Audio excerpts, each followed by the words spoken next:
자, 오늘 모세편은 우리가 너무나 잘 알고 있는 민수기 13장과 14장의 내용을 일단은 살펴보도록 할게요. 이거는 이제 가나안의 정탐을 하는 이 사건이죠. 가나안 정탐 사건인데, 이것이 사실은 이스라엘 민족의 진짜 터닝 포인트와 같아요. 그러니까 우리가 보통 터닝 포인트 하면 좋은 쪽으로 터닝 포인트가 있고 안 좋은 쪽으로 터닝 포인트가 있는데, 이거는 나쁜 쪽의 터닝 포인트죠. 그래서 이때 이스라엘 그 애굽에서 나왔던 1세대들과 그 다음 세대들의 운명이 갈라지는 그런 사건이 되는 거죠. 그래서 그동안에는 여러 어떤 이스라엘 백성들이 뭐 무리라든지 또 그 애굽에 그 군대가 쫓아왔을 때라든지 뭐 양식이 없었을 때라든지, 그리고 모세가 보이지 않으니까 금송아지 만들어서 절하면서 또 우상을 숭배했던 사건이라든지, 이때마다 하나님이 심판하시고 벌하셨는데, 이거는 조금 차원이 다른 완전히 정말 이스라엘 백성들의 어떤 운명이 완전히 나누어지는 갈라지는 그런 사건이죠. 그러니까 우리가 이거는 너무나 잘 알고 있어요. 그래서 이 사건, 이 가나안 정탐 사건을 우리가 일단은 살펴보려고 하는데, 지금 1절에 보니까 여호와께서 모세에게 말씀하여 이르시되 사람을 보내어 내가 이스라엘 자손에게 주는 가나안 땅을 정탐하게 하되 그들의 조상에 감은 각 지파 중에 지관된 자 한 사람씩 보내라 그랬어요. 자, 1절, 2절을 보면 마치 하나님께서 이스라엘 그 모세에게 말씀하셔가지고 가나안 땅을 정탐하라라고 말씀하신 것 같은데, 우리는 또 그렇게 알고 있고요. 근데 신명기를 한번 볼까요? 신명기 1장 22절.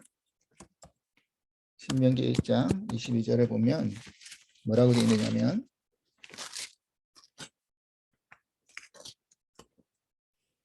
신명기 1장 22절 보니까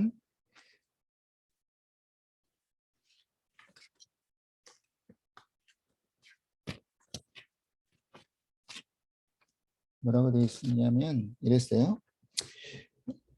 너희가 다 내 앞에서 나와 말하기를 우리가 사람을 우리보다 먼저 보내어 우리를 위하여 그 땅을 정탐하고 어느 길로 올라가야 할 것과 어느 성부로 들어가야 할 것을 우리에게 알리게 하자 하기에 이랬어요. 자, 여기서는 조금 다른 말을 했어요. 신명기 1장 22절은 뭐라고 했느냐면 지금 백성들이 모세에게 요구를 하고 있는 거예요. 우리가 먼저 가서 어디로 올라가야 될지, 또 그 땅이 어떠한 땅인지, 어디로 올라가야 되고 그 성읍에 들어가야 할지를 우리가 알아보자라는 거예요. 자, 근데 잘 알다시피 이 신명기는 모세가 마지막 그 고별 서기가 들어가 있고 마무리 지으면서 모세오경주의 맨 마지막에 쓰여진 책이죠. 그러니까 모든 어떤 광야의 생활이 다 끝나고 이제 가나안에 들어가기 앞서서 마지막 정리하면서 적었던 책이 바로 신명기예요. 그러니까 맨 나중에 기록된 것이 아마 거의 정확한 어떤 자세하고 정확한 기록이 될 가능성이 많겠죠. 그러면 이 이야기처럼 사실은 하나님이 모세를 통해서 먼저 정탐하러 보냈다기보다는 백성들의 요구가 먼저가 있었고, 그래서 하나님이 사실 허락하신 것이 더 맞지 않을까라는 생각해요. 이 차이가 왜 중요하냐면, 하나님이 명령하셔서 그 땅을 정탐하러 들어간 것과 백성이 요구해가지고 정탐을 하는 것의 그 차이는 뭐냐면, 백성들이 왜 정탐을 하려고 했을까요? 그 이유는 일단은 그 땅이 어떤 땅인지를 알아서 어떤 전쟁에 들어갔을 때 우리가 그 정보를 미리 알고 들어가면 유리할 것이다라는 어떤 그런 생각이죠. 그거는 누구나 가질 수 있는 생각이에요. 어떤 그 손자병금에서도 보면 지피지기면 백전백승이다. 그러니까 상대방을 알고 나를 알면 백전백승한다라는 그 병법처럼 우리가 이들이 뭐 400년 동안 옛조상이 살았던 땅이지만 400년 동안 살지 않았던 땅이었기에 정탐을 해가지고 그 땅이 어떤지를 알아가는 것도 중요할 거라는 거죠. 하지만 사실은 믿음의 어떤 관점에서 보면 하나님이 가나안 땅으로 인도하실 때는 그 땅이 하나님이 예비하시고 또 준비하시고 허락하신 약속과 언약의 땅이잖아요. 그러면 하나님의 어떤 그런 여호와 이레처럼 하나님이 예비해 놓으셨다고 한다면 그 땅이 어떤 뭐가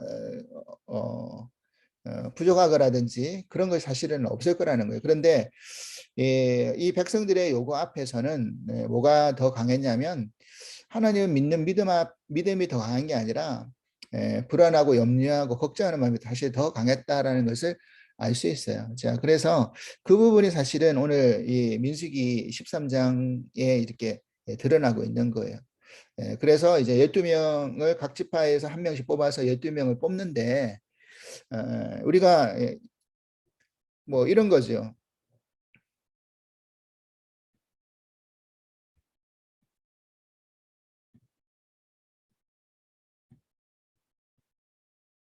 12명을 뽑았을 때 12지파의 대표의 이름이 쭉 성경에는 기록이 되어 있어요. 민수기 그 13장에 보면 그 대표들 이름이 쭉 기록되어 있지만 우리가 그 대표들의 이름을 다 기억은 하지 못하는데 기억하는 이름이 있어요. 기억하는 이름이 12지파의 대표의 이름들 중에서 기억하는 이름이 있는데 바로 우리가 너무나 잘 알고 있는 여호수아와 갈렙이라는 사람의 이름을 우리는 기억하죠.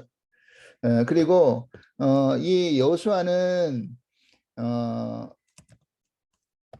에브라임 지파 사람이고 갈렙은 유다 지파 사람이 지파도 그렇고요.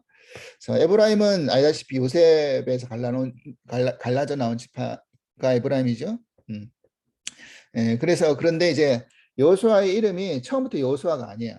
보면 어디 나오냐면 8절에 에브라임 지파에서는 눈의 아들 누구다? 호세아다.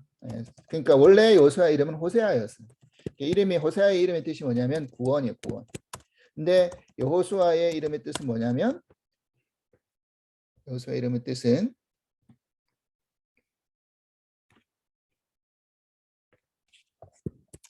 여호와는 구원이시다. 여호와는 구원이시다 이런 뜻이에요. 구원이라는 이름이 이제 여호와는 구원이시다라는 이름이 뜻이죠. 그러니까 결국 이것을 우리가 좀 풀어서 생각해 보면 호세아가 이제 여호수아로 이름을 이제 바뀌었다기보다는 어떤 공식 어떤 이름들이 이제 나중에는 호세아로 쓰여지지 않고 전부 다 여호수아로 통일해서 우리가 쓰고 있지만 구원이라는 것이 결국 누가 이루어 가시는 거냐? 하나님이 이루어 가신다라는 거죠. 이게 상징성을 가지고 있다는 거예요.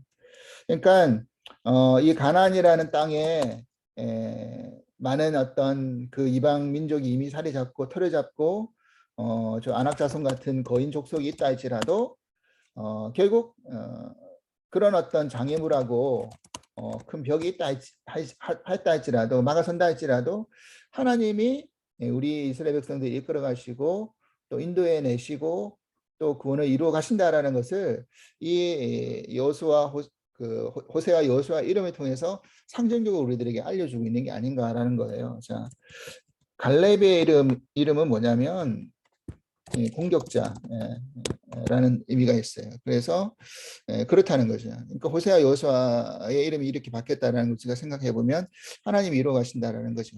그래서 우리는 이 두 사람의 이름은 기억하지만 나머지 10사람의 대표 이름을 기억을 못해요. 왜냐?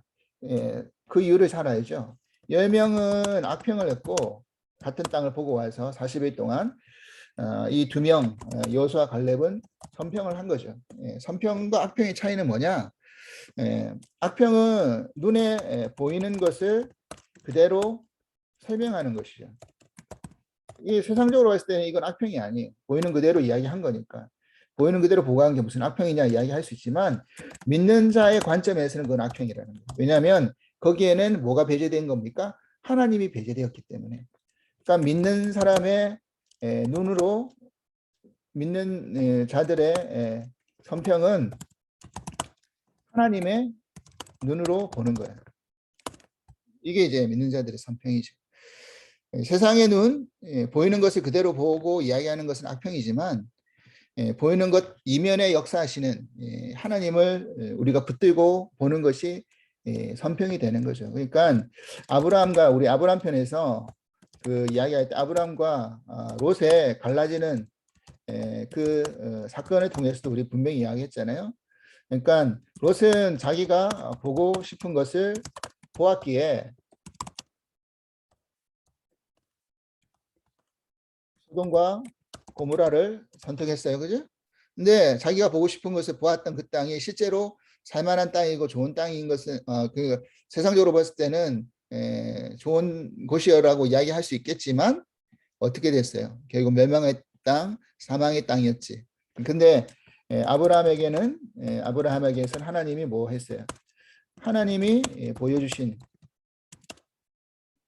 그 땅에 머물러 가지고 결국 하나님이 그 아브라함을 더 번성하게 만드시는 역사가 있었다라는 거죠. 이걸 우리가 놓치면 안 되는 신앙생활하면서 결국 우리는 무슨 싸움을 해야 되느냐?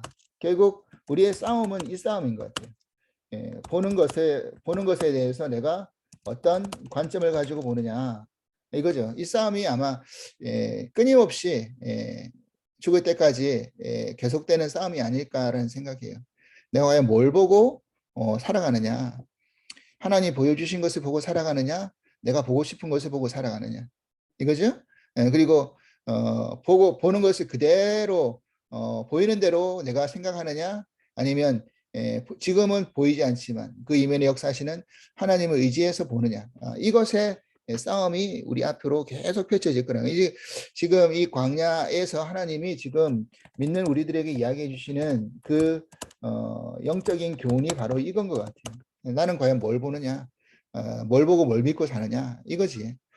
그래서 결국 이들이 정탐을 하고 갔는데 일단은 모세가 분명한 디렉션을 줘요. 무슨 디렉션을 줬냐면 내가 보니까 17절부터 시작해서 네겝으로 향해서 산지로 올라가서 18절에서 20절까지 어떤 디렉션을 줬냐면 그 땅은 어떠한지 거민이 강한지 약한지 많은지 적은지 사는 땅이 좋은지 나쁜지 사는 성읍이 진영인지 산성인지 토지가 비옥한지 메마른지 나무가 있는지 없는지 그리고 그 땅의 실과를 가져와서 그런 어떤 증거물을 삼아라. 그래서 포도가 익을 때쯤이라 그랬는데 이 포도가 익을 때쯤이라는 그 시절이 한 7, 8월 정도 그때쯤이에요. 시간적으로 시기적으로 봤을 때 그때 했어요. 그래가지고 이제 그런 디렉션에 따라서 정탐을 다 한 거죠.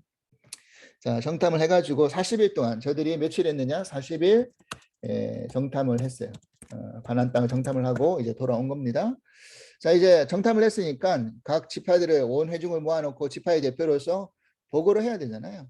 근데 어떤 보고가 이제 선행이 되냐면 27절 모세에게 말하 이르되 당신이 우리를 보낸 땅에 간즉 과연 그 땅에 젖과 꿀이 흐르는데 이것은 그 땅의 과일입니다.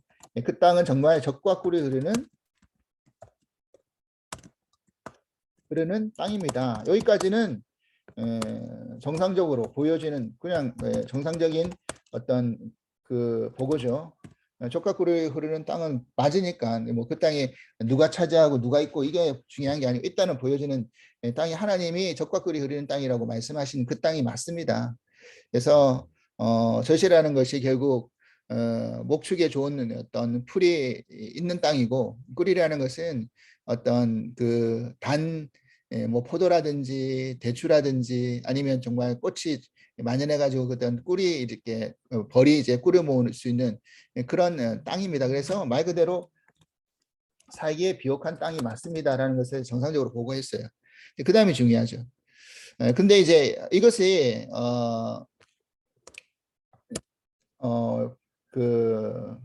이 관점을 한번 보세요. 여기서 27절에 우리가 다시 자세히 읽어보면 뭐예요?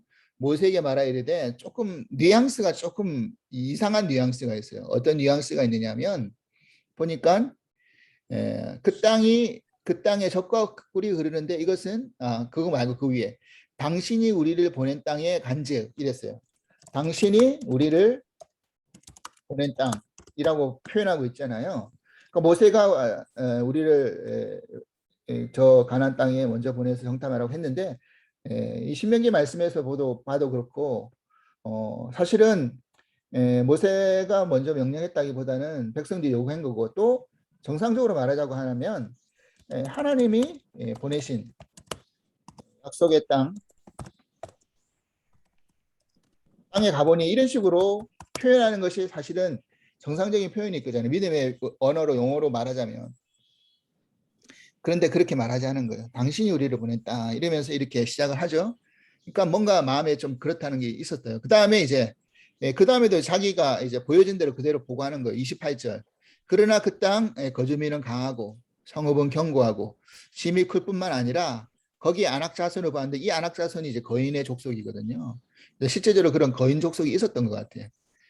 그래서 아말렉이는 남방 땅에 거주하고 헤딘과 여부스인과 아모리인은 산지에 거주하고 가나안인은 해변과 요단에 거주합니다. 그러니까 사실은 진짜 눈에 보여지는 그대로를 보고했어요. 이 10명의 대표자들이 그렇게 보고했어요. 근데 이제 여호수아 갈렙이 갔는데 사실은 유다 지파의 대표격인 이 갈렙이 더 나이가 많고 더 선임이었던 것 같아요. 그래서 갈렙이 대표성을 띠고 이제 이야기를 해요. 갈렙이 30절. 갈렙이 모세 앞에 백성들이 조용하게 하고 이르되 우리가 곧 올라가서 그 땅을 취하자. 능히 이길 수 있다. 그러니까 제 앞에서 이야기한 거는 정말 강하고 힘이 세서 우리가 과연 그 땅을 차지할 수 있을 것인가라는 어떤 의문을 제시한 보고라고 한다면 갈렙은 그 보고의 의미를 아니까 갈렙이 담대하게 이야기한 거예요. 우리가 올라가서 그 땅을 취합시다. 능히 이길 수 있습니다라고 자신감 있게 보고했죠. 자, 31절. 그와 함께 올라갔던 사람들은 이르되 우리는 능히 올라가서 그 백성을 쉬지 못하리라. 그들은 우리보다 강합니다. 그랬어요. 자, 여기서 차이가 나잖아요. 갈렙은 그 땅을 취할 수 있습니다. 했는데 갈렙이 이렇게 말할 수 있었던 동기 근거는 어디에 있었던 거예요? 하나님이 말씀하신 약속의 언약을 붙들고 믿었기 때문에 그렇게 말할 수 있었던 건데 지금 이 백성들 나머지 사람들은 뭐 한 거예요? 우리보다 강하다. 못 갈 것 같다라는 거잖아요. 자, 그 다음에 더 기가 막힌 것은 32절에 이스라엘 자손 앞에서 그 정탐한 땅을 악평하다. 그 말 그대로 이게 악평이다라고 평가하고 있어요. 그 땅은 거주민을 삼키는 땅이요. 거기에 본즉 모든 백성은 신장이 장대한 자더라. 무슨 모든 백성들이 장대해요. 안악 자손 정도만 장대할 뿐이지 스스로 뭐 하고 있는 거예요? 과장하는 거예요. 그러니까 자기들이 들어가지 못하니까 점점점 우리는 항상 어떤 그 뭔가를 이제 이야기할 때 그 과장이 있잖아요. 과장. 그러니까 사실은 보여지는 그대로 이야기하는 것처럼 말하지만 거기에 덧붙여서 더 과장할 때도 많아요. 그러니까 모든 백성이 다 장대하다라고 이야기할 정도는 아니지 신장이. 그죠? 그리고 32절 그리고 33절 거기 네프림 무선 안악 자손의 거인들도 보았으니 우리는 스스로 뭐하다? 스스로 여기서 중요한 게 스스로 메뚜기 같다. 그들이 이스라엘 백성들에게 너희는 메뚜기 같은 존재들이야 라고 이야기한 게 아니라 자기 스스로가 뭐 하고 있는 거예요? 우리는 메뚜기 같습니다 라고 그렇게 자기들을 평가하고 있는 거예요. 누가 평가를 내리는 게 아니라 자기가 그렇게 평가를 내리는 거예요. 그러니까 이 자세가 참 중요해요. 우리가 신앙생활 하면서 물론 이 겸손하고 겸비하고 교만은 분명히 차이가 있어요. 내가 나 스스로를 인지하고 또 내가 어떤 사람인지를 분명히 그렇게 알고 어떻게 사는 것이 참 중요한 일이에요. 겸손하고 겸비한 일이죠. 근데 이제 자기는 그렇지 않은데 그보다 더 높게 생각하면서 마치 자기가 모든 걸 할 수 있는 것처럼 교만한 것은 문제가 생기지만 그런데 여기는 이거는 겸손도 아니고 겸비도 아니에요. 메뚜기 같다. 우리가 연약하지만 여기서 중요한 것은 어떻게 해야 됩니까? 갈렙이 이야기했던 것처럼 그죠? 무슨 말씀을 드려야 할지 모르겠네요. 갈렙이 이야기했던 것처럼 우리가 능히 이길 수 있습니다라는 그 근거는 하나님을 붙들었기 때문에, 내가 힘이 세서 우리들이 능력이 많아서 우리가 저 장대한 그런 거인 족속들보다 신장이 더 크고 힘이 좋아서가 아니잖아요. 내 뒤에 버티고 계시는 하나님이 계시기 때문에. 자, 우리가 너무나 잘 알고 있는 다윗과 골리앗의 싸움은 어떤 싸움이었어요? 말 그대로 골리앗이 네피림의 우선의 어떤 거인 족속이었잖아요. 근데 다윗이 이 골리앗을 어떻게 이겼습니까? 다른 사람들 다 벌벌 떨 때 조그마한 소년이 뭐 했어요? 하나님의 이름을 걸고 나간 거예요. 하나님의 이름을 걸고 나가서 물맷돌 던져가지고 골리앗을 이긴 거 아닙니까? 결국 그거를 이제 상징적으로 보여주는 거죠. 그래서 우리가 바라보는 세상은 정말 장대하고 거인이죠. 이길 수 있는 대상이 아니에요. 세상은 그래요. 우리가 세상을 어떻게 이깁니까?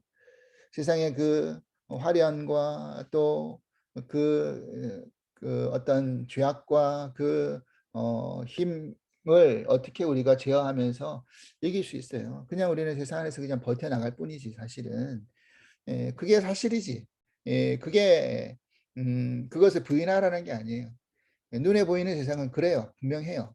하지만 우리가 세상 안에서 살아가지만 세상을 두려워하거나 걱정하거나 또 자기 스스로가 마치 세상에서 아무것도 아닌 존재처럼 그렇게 생각하지 않을 이유가 뭐냐?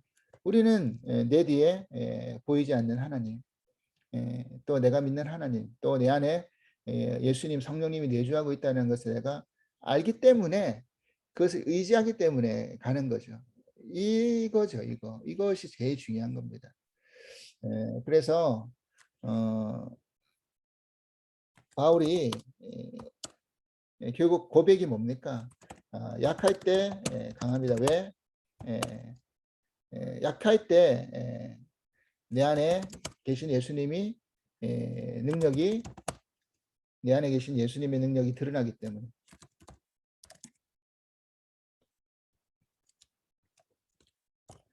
내 안에 예수님이 드러나기 때문에.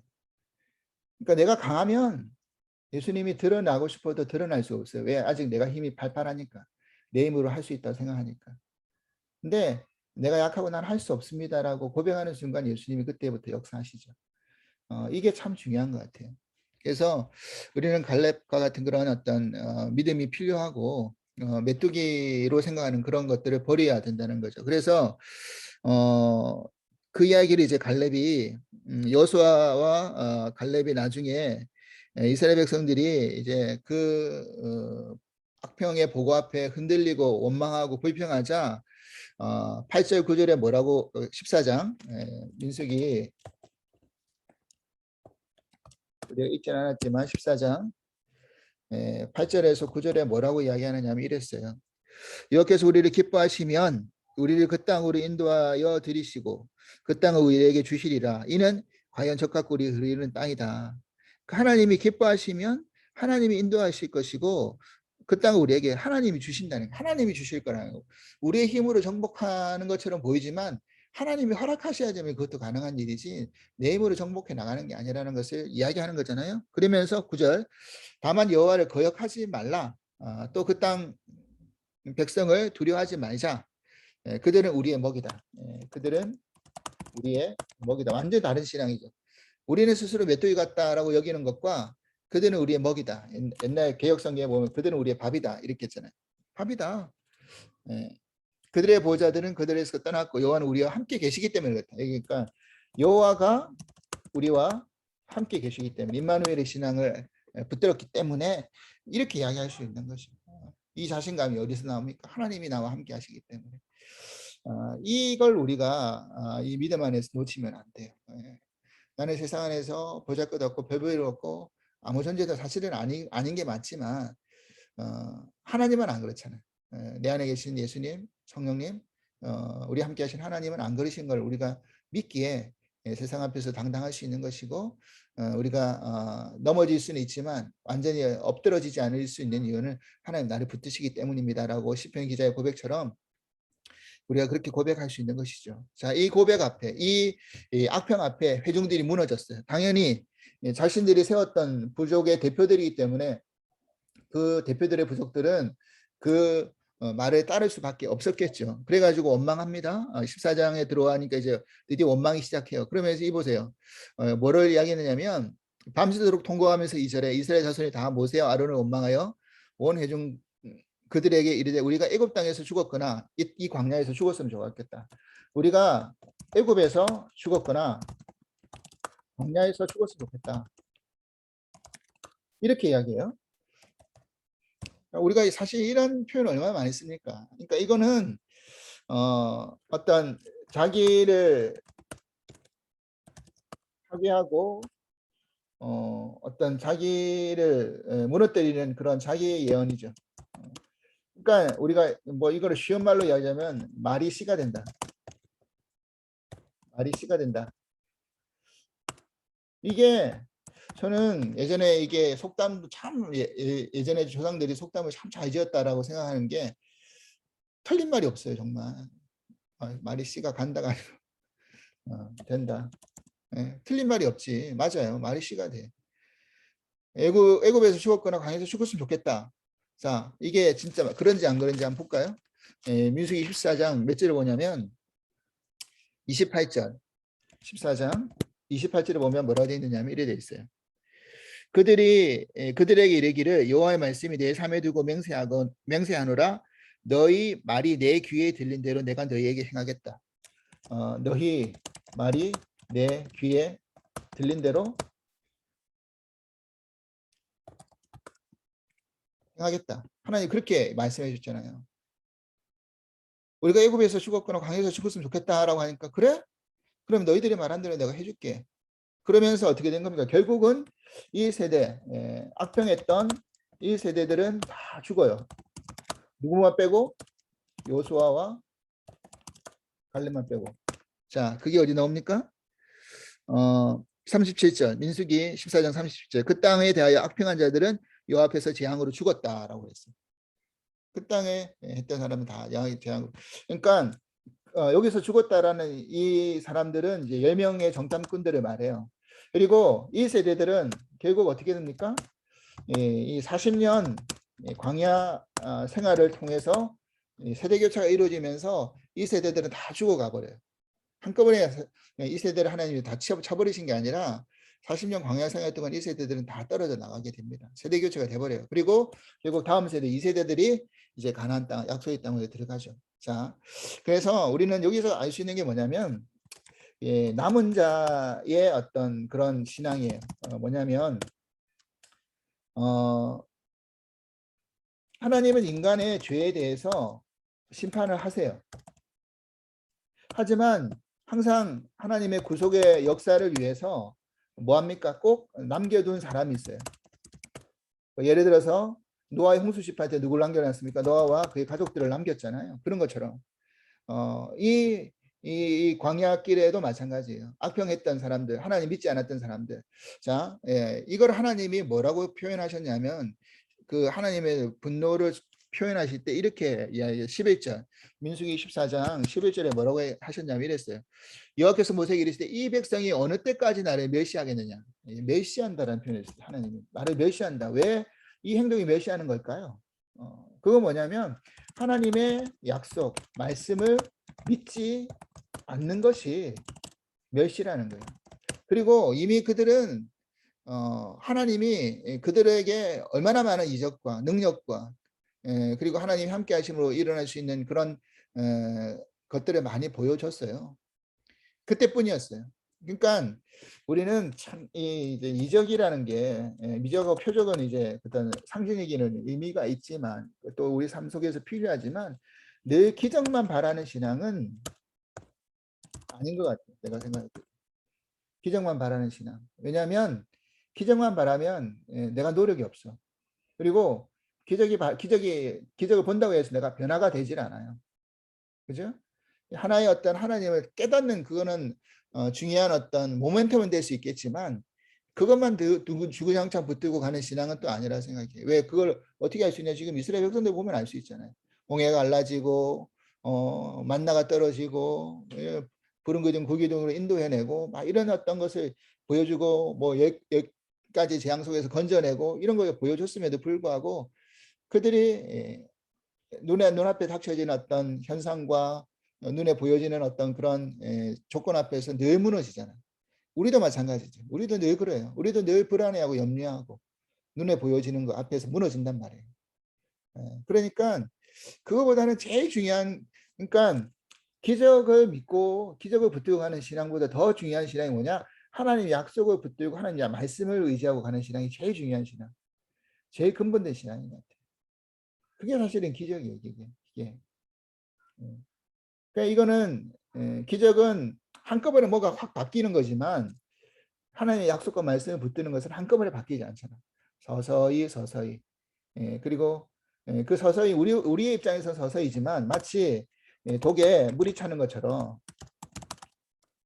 물이 차는 현상처럼 아무리 물을 부어도 이게 언제 우리 키 높이 위에 있는 독에다가 물을 계속 붓고 있으면 이게 언제 찰려나 하다가도 결국 독에 물이 다 차면 어떻게 됩니까? 물 한 방울만 떨어뜨려도 독이 넘치는 것처럼 그런 것 같아요. 우리가 약속과 말씀을 붙들고 가는 것이 바로 그런 것 같아요. 당장은 지금 이루어지지 않아. 당장은 뭔가 바뀌지 않아요. 하지만 하나님 약속하셨잖아요. 하나님이 허락하셨잖아요. 하나님이 이야기하셨잖아요. 라고 우리가 그것만 의지하고 간다면 때가 되면 하나님의 때가 되면 우리 때가 아니라 하나님 때가 되면 하나님이 풍성하게 채워주실 뿐만 아니라 흘러넘치게 하실 거라는 것을 우리는 믿고 가는 거죠. 이거를 하나님이 이 광야의 어떤 이스라엘 백성들에게 지금 이야기해 주고 있는 거예요. 그래서 하나님은 이 백성들을 이제 멸하겠다라고 했는데 모세가 적극적으로 중보기도 하죠. 여기 참 모세의 중보기도가 중요한데 모세가 중보기도 하면서 어떻게 이야기합니까? 하나님이 이때까지 이 백성들을 어떻게 인도하셨습니까? 근데 여기서 이 광야에서 죽인다고 하면 다른 민족들, 다른 백성들이 뭐라고 이야기했습니까? 하나님 능력이 없다라고 이야기하지 않겠습니까? 그러니까 이때까지 사여 주신 것처럼 사여 주십시오. 자, 그래서 14장 18절에 하나님의 성품에 대해서 모세가 이렇게 설명하는데 이렇게 이야기해요. 여호와는 노하기를 더디하시고 인자가 많아 죄악과 허물을 사시나 그래서 하나님의 성품이 하나님은 어떠하시다? 노하기를 더디하신다. 인자가 많으시다. 죄악과 허물을 사시는 분이다. 맞죠? 그런데 그 다음이 중요해요. 형벌을 받을 자는 결탄코 사하지 아니하시고 아버지의 죄악을 자식에게까지 갚아 3, 4대까지 이르게 하실 것이다. 그러니까 이게 3, 4대까지 이르게 한다는 의미는 무슨 의미냐면 3, 4대가 되어도 회개하지 않고 돌이키지 않으니까 그 화가 3, 4대까지 이르러 간다라는 이야기예요. 그러니까 그런 현상을 보고 우리가 빨리 돌이켜야 되는데 그렇게 하지 못하니까 그랬어요. 그래서 하나님은 사하겠다고 하셨지만 결국 그 사함의 역사의 혜택은 누가 본 겁니까? 1세대들은 모시 못했어요. 결국 2세대들은 내가 멸망하고 진멸시키지 않고 대표성을 가지고 이야기했던 여호수아 갈렙을 중심으로 남아있는 2세대들이 가나안 땅에 들어가는 그래서 남은 자의 신앙 그렇게 멸절하지 않고 끝까지 구속사를 위해서 남겨준 그런 역사가 있었다라는 거를 상징적으로 우리가 알 수 있는 것이죠. 자, 그래서 22절 민수기 그 14장 22절 보면 내 영광과 애굽과 광야에서 행한 내 이적을 보고서도 이같이 10번이나 나를 시험하고 내 목소리를 청종하지 아니한 이 사람들. 자, 여기서 10번이나 그랬다는 것이 진짜 횟수로 10번을 말하는 게 아니라 10이라는 것이 충만수잖아요. 충만수. 그러니까 정말 꽉꽉 채워가지고 너희들이 정말 불평하고 내 말을 믿지 않고 청종치 않는다. 이걸 이야기하는 거예요. 우리가 참 이럴 때가 많아요. 하나님의 어떤 역사하심에 끝까지 가는 끝까지. 끝까지 진짜 바닥에 떨어질 때까지 하나님의 그런 것을 청종하지 아니하고 마지막 돼서야 이제 손드는 그런 경향이 얼마나 많냐는 거예요. 그렇죠? 그래서 이 모멘텀 터닝 포인트 이것을 통해서 결국 하나님은 40일을 1년을 그 1일을 1년으로 계수하셔서 40년 동안 이 광야에서 방황하게 만드는 근데 하나님을 안 믿는 입장에서는 또 방황이지만 또 하나님 입장에서는 또 저들이 바로 들어가면 어떻게 하는 겁니까? 언제나 믿음 안에서 성장하고 가나안에 들어가는 것과 그렇지 않은 것의 차이가 크니까 하나님은 또 거기서 또 연단시키시고 또 깎아내시고 그러면서 40년 기간을 채우시고 40이라는 숫자가 결국 연단 쓰고 또 그런 어떤 그 탕감 수고 이런 수가 되니까 그런 숫자를 채워가지고 갈 수 있게끔 만드셨다는 거예요. 하나님은. 그래서 우리가 지금 뭔가의 어떤 일들을 이루어갈 때 때로는 마치 다람쥐가 쳇바퀴 돌아가듯이 늘 루틴이 되고 반복되어지고 마치 이스라엘 백성들이 광야에서 40일 빙빙 도는 것처럼 이렇게 될 때도 있어요. 근데 그 속에서도 하나님이 이스라엘 백성들에게 한 번도 놓지 않았고 주신 것이 있었어요. 뭐예요? 40년 동안 만나를 주셨잖아요. 그죠? 그 말은 무슨 말이냐? 내가 너희들을 끝까지 붙들고 간다라는 의미잖아요. 하나님의 은혜는 매일매일 떨어졌어요. 그러니까 우리가 늘 일상이 반복되어지고 지루하고 힘들어도 하나님의 은혜는 매일매일 주세요. 그러니까 거기에 우리가 자주 가느냐? 자주 가지 않느냐? 이게 차이인 것 같아요. 내가 이것에 자주 가느냐, 자주 가지 않느냐의 차이. 예. 그래서 일용할 양식에 만족하면서 자족하면서 그리고 언약을 붙들면서 믿으면서 지금 당장 보이지 않는다 할지라도 결국 언젠가는 때가 되었을 때 그 40이라는 탕감과 연단의 숫자가 채워졌을 때 하나님은 우리가 민수기 지금 새벽에마다 살펴보고 있지만 가나안 땅에 이제 마지막까지 이르게 가서 가나안 땅에 들어가서 결국 하나씩 하나씩 그 땅을 정복해 나가는 역사가 또 일어날 거라는 말이에요. 지금은 우리가 지금 어디쯤 와 있는지 우리의 믿음이 지금 어디쯤 와 있는지 에, 에, 그래프가 있을 거예요. 올라갔다 내려갔다 올라갔다 내려갔다 있을 거라는 거예요.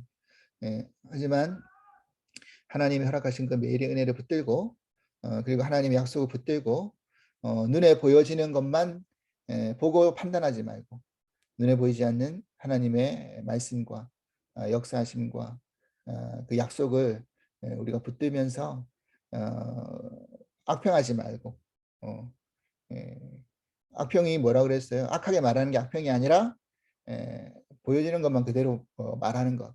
그러니까 세상의 눈으로만 관점으로만 이야기하는 게 악평이죠. 하나님의 눈으로 이야기하고 하나님의 눈으로 보고 이게 선평이라는 거죠. 이런 선평이 우리의 삶 속에서 훈련되어지고 또 그렇게 우리가 이 광야길 안에서 하나님 나라 들어갈 때까지 그렇게 우리 믿음을 지켜나갈 수 있는 그 은혜가 임할 수 있기를 간절히 기도하겠습니다. 기도합니다.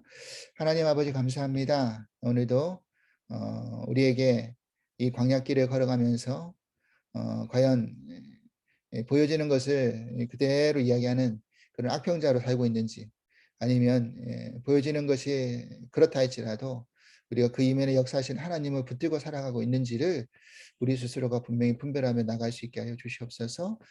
결국 이것을 어느 쪽을 선택하느냐에 따라서 이스라엘의 운명이 나누어지고 또 그 세대가 나누어지고 갈라지는 그런 터닝 포인트의 역사점을 우리가 다시 한번 보게 됩니다. 하나님, 그러하오니 우리가 여러 사람들의 의견 속에서 다수의 의견만이 옳다라고 붙들고 가는 게 아니라 소수할지라도 그들이 어떠한 믿음 안에서 그 이야기를 했는지를 우리가 믿고 또 그 의견 안에서 우리가 하나님이 역사하시는 것을 붙들고 의지하면서 그 말씀을 의지하고 매일매일 주시는 은혜에 감사하면서 우리 신앙이 더 곤고해질 수 있고 견고해질 수 있고 약속의 땅에 우리 모두 같이 들어갈 수 있는 은혜 허락하여 주시옵소서. 감사하며 예수 그리스도 이름으로 기도합나이다. 아멘.